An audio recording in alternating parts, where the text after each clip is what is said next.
Okay, let's dive in. Today, we're tackling something I think pretty much everyone experiences at some point. Oh, yeah.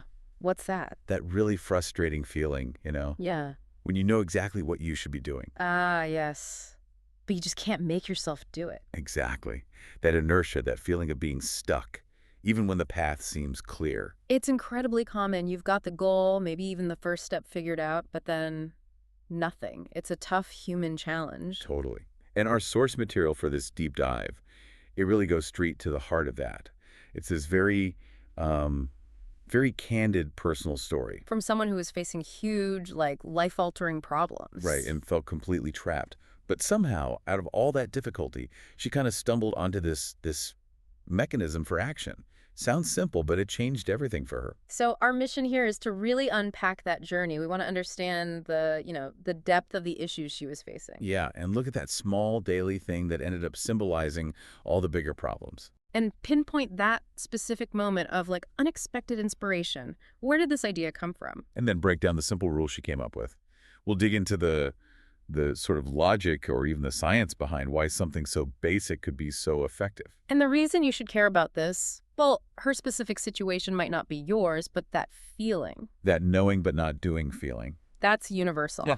And this story, it offers a really practical tool, something born from, frankly, desperation. A tool you might be able to use the very next time you feel that hesitation creeping in. Okay, so let's set the scene. We're talking about the struggle itself. This was back in 2009. Right. The author is 41, and her life, by her own account, felt like it was just imploding across money, work, marriage, everything. The way she describes it is pretty raw, waking up just filled with dread. Lying awake at night, mind racing, worrying. Yeah, feeling completely overwhelmed, defeated, just like a failure. It sounds absolutely soul-crushing. And the money situation. Yeah, Wow.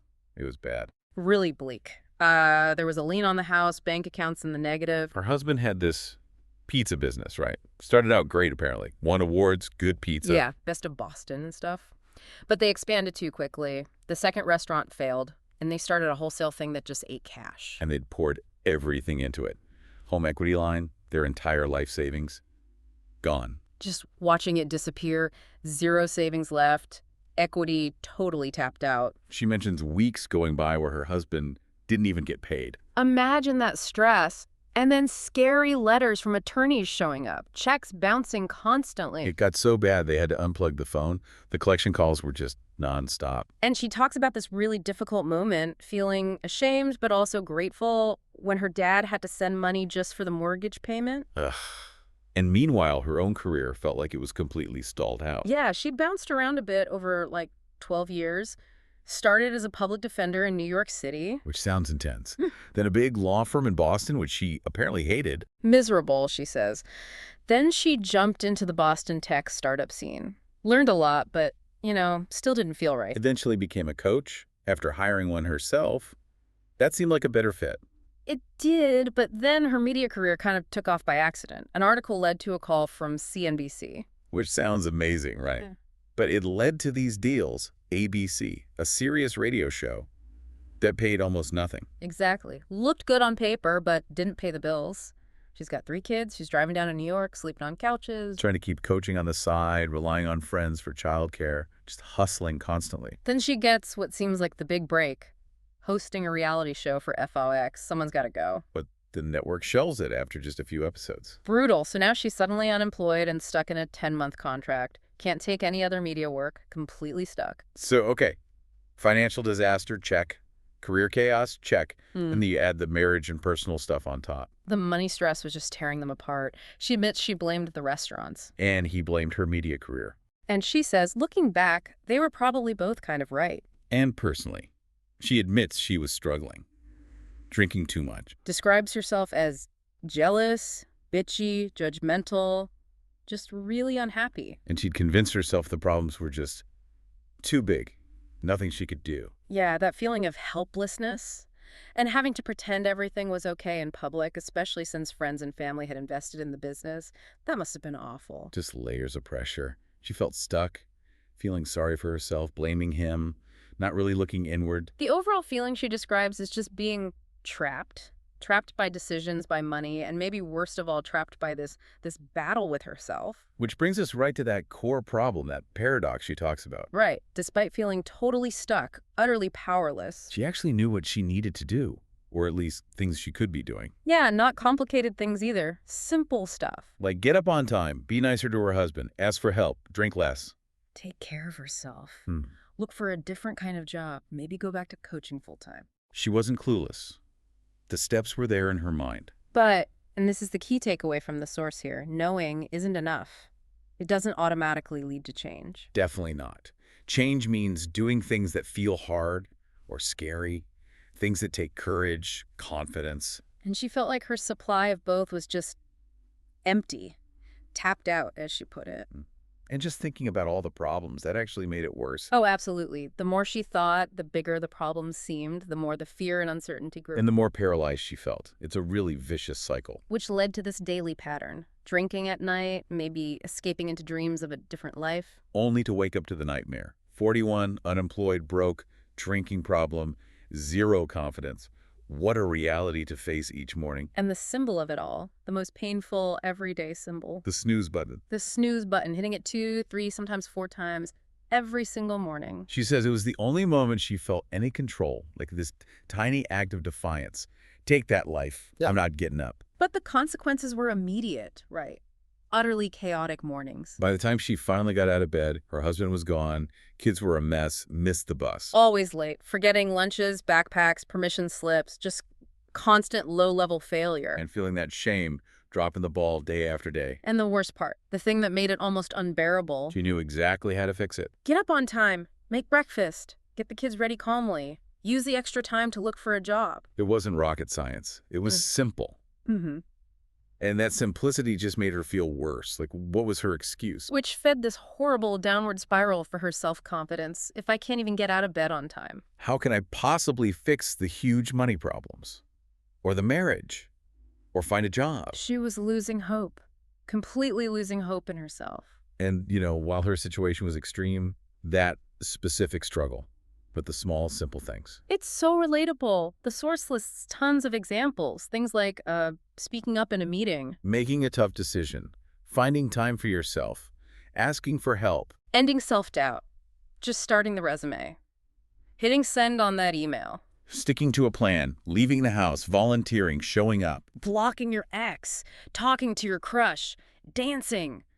Publishing your work. Going to the gym. Eating moderately. Saying no. Letting your guard down. Admitting you're wrong. Mm. It's universal, that friction. And it connects right to that whole tomorrow I'll change thing we all do. Oh, yeah? Making promises the night before. Tomorrow. Yeah. Wake up earlier, better attitude, try harder, Jim, be nice, eat healthy, no drinking. I'll be future me. You set the alarm feeling hopeful. This time will be different. But then you wake up, and it's still old me. Still tired, still want to stay in bed. And the second you think about getting up, that hesitation hits. That internal debate fires up. And boom. Roll over, hit snooze. Yeah. She realized it took, 5 seconds? 5 seconds. That's all it took for her brain to talk her out of it. And the reason. Yeah. The fundamental reason she didn't do the thing she knew she should. She didn't feel like it. In that moment, the feeling wasn't there. And the source mentions this idea, right, about being stuck in a habit loop. Exactly. These behaviors get encoded in our brain. It becomes automatic. Hesitation kicks in, and you just repeat the pattern, even if you know it's not helping you. So, okay, how do you break out of that? How do you interrupt that automatic loop? Well, for her, the answer came unexpectedly. One night, totally exhausted, about to turn off the TV. A commercial comes on, showing a rocket launch. And she hears that countdown. 5, 4, 3, 2, 1. And just like that, this totally weird, almost silly idea pops into her head. That's it, she thought. I'll launch myself out of bed tomorrow like a rocket. I'll move so fast I won't have time to think. It was just an instinct, a fleeting thought, so easy to dismiss as dumb. She didn't. She listened to it. She decided to act on it. Because deep down, underneath all that defeat, she did want to fix things. Didn't want the marriage to fail, didn't want to feel like a bad mom. She desperately wanted security, happiness, pride. She wanted change so badly, but just didn't know how. And she realized later, that kind of random instinct, that rocket idea, that was her inner wisdom trying to cut through the noise. Hearing that signal was one thing. Choosing to act on it, that was the game changer. Our brains, our bodies, they send these signals, these instincts all the time. Little nudges to pay attention.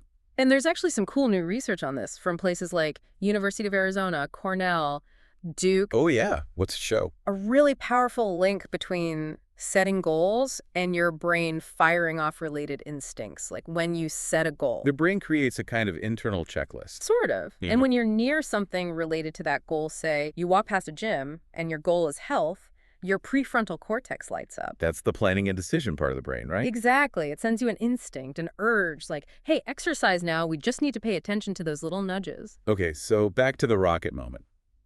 Her brain, seeing that launch, connected it to her deep desire for change, for liftoff from her problems. It was basically saying, pay attention, Mel. Grab this idea. Don't think, just do it. Launch yourself tomorrow. She started seeing that inner wisdom as like a genius guide for goals and dreams. These goal-related impulses are there to guide us. We just need to bet on them. Take the action. Because you really never know where inspiration might strike or what might happen if you trust that instinct, even a seemingly silly one. She mentions other examples too, historically, like how matches were discovered. Oh, right. John Walker scraping some chemicals, it ignites, and he follows the instinct to figure out why. Or Velcro. George Dumas Straw noticing burrs on his dog's fur. Post-it notes. Art Fry needing a bookmark that wouldn't fall out of his hymnal. Even the Frappuccino. A Starbucks manager noticed sales dropped when it got hot, had an instinct to blend a frozen drink. Tinkered with a blender, gave a sample to a VP, and bam. It all comes down to betting on yourself, hearing that instinct and honoring it with action. She's just so thankful she listened to that dumb idea about the rocket. Okay, so the next morning, alarm goes off, 6 a.m. First feeling, dread. Total dread. Dark, cold Boston winter. Did not want to get up. And that rocket idea from the night before suddenly felt incredibly stupid, impossible. This time was different. She ignored how she felt.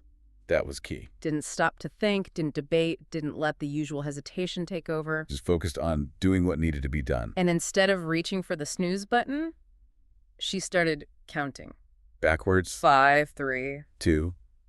And then she stood up, physically moved, got out of bed. And that exact moment, that's when the hashtag 5-second rule was discovered. So how does she actually define the rule based on that experience? The rule is, the moment you have an instinct to act on a goal, like getting out of bed or speaking up or starting that task, you must count 5, 4, 3, 2, 1 and physically move E, or your brain will stop you. So the counting isn't just random numbers, it's doing something specific. Right. It's a deliberate action. It engages the prefrontal cortex, the thinking part of your brain, with a simple task, counting backward. And that interrupts the hesitation. Exactly. It forces you to act before the other part of your brain, the part that wants to keep you safe and comfortable by doing nothing. Before that part can fully register the discomfort or fear and talk you out of it. It's like a physical intervention to bypass those mental roadblocks that usually stop you. Wow. So there's actually like a physiological trick to get yourself moving. A way to switch gears from thinking to doing. Amazing. So looking back at this whole story, it's this journey from feeling utterly trapped.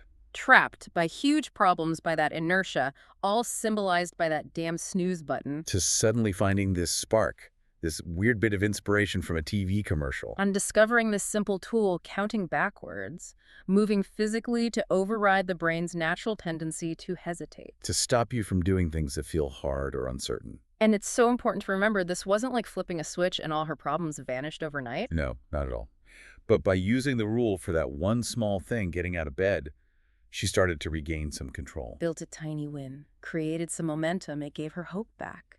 And a practical tool she could use for all those other moments, big and small, where you know what to do, but making yourself start feels impossible. It really provides a powerful framework, doesn't it, for bridging that gap between knowing and doing in our own lives. Definitely. Which kind of leads us to a final thought for you, the listener. As you go about your day, your week, think about this. What small instinct or urge or quiet idea related to a goal you have or a positive change you want to make? What little nudge have you maybe noticed recently but ignored? Brushed off as silly or too small? What might happen if next time you feel that impulse, you just decided to honor it? Just give it 5 seconds of courage. 5, 4, 3, 3, 2, Y now. And just move. What could that one small action unlock?